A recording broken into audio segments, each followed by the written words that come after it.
that diverse culture. So it does make in a business sense to embrace every different ethnicity in our mainstream. New leadership emerged in 2006 as Damon Lester took over the presidency and Desmond Roberts became chairman. Taking advantage of the nation's record economic expansion, NAMAD continued to increase its political and economic strength and influence.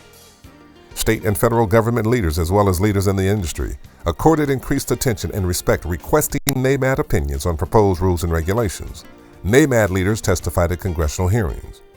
Despite the problem of disproportionate attrition of minority dealers, NAMAD membership continued to grow. Through good and bad times, NAMAD pressed forward in unity and diversity, increasing opportunities for ethnic minorities in all aspects of the automobile industry and seeking to ensure the presence of a meaningful representative number of minority entrepreneurs and employees in the retail sales, supplier, and service sectors, as well as in the manufacturing ranks. The biggest success NAMAD has had has been having a cooperation among all minority bodies to come under one.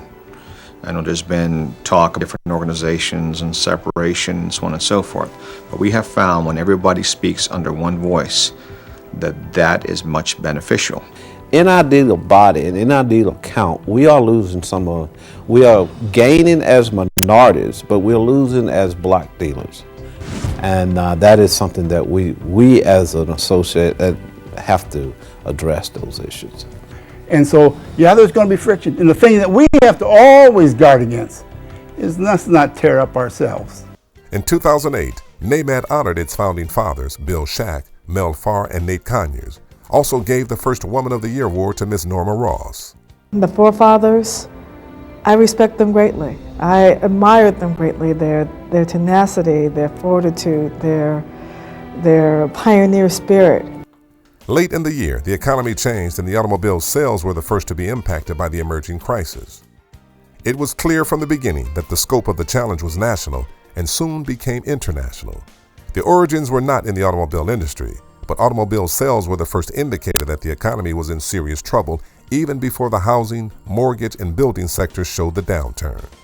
Recognizing immediately the magnitude of the rising crisis, NAMAD leaders issued a call for an emergency response from the federal government. As the crisis deepened, NAMAD leaders sought to rally industry leaders to demand urgent and immediate action to stop the economic slide and to specifically take emergency measures to rescue failing auto dealers with special financing and to shore up automobile sales with special programs.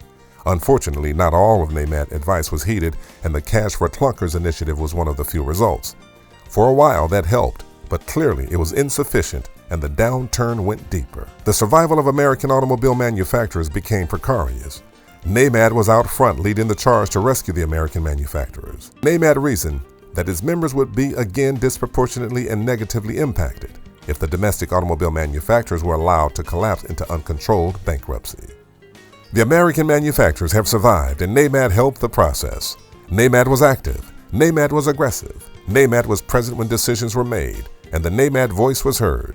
As the industry inches back to profitability, there are many success stories to be proud of. Everyone in and connected with the auto industry has gone through some turbulent times in the last year and a half. Those who are fortunate enough to survive are in recovery mode. We saw this new majority developing more than 30 years ago and made it our mission to ensure the automotive industry was positioned so that we could all benefit from the rising tide of inclusion and acceptance.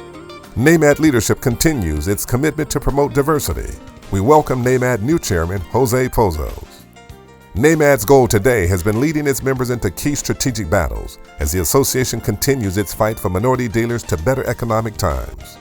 For years, NAMAD has developed relationships, even some friendships in government with automobile industry associations, senatorial and congressional staffs. NAMAD has established a presence and cultivated an image of aggressive but responsible and informed opinion. NAMAD views and advice were sought, and NAMAD was prepared to do battle on behalf of minority dealers. The economy is still in difficulty. Like everybody else in America, we in NAMAD have taken a big hit these past 2 years. We have been seriously damaged. There's no concealing that fact. However, our credibility is strengthened. NAMAD goals are still in place so that as the economy revives, NAMAD is there, prepared for the opportunities ahead.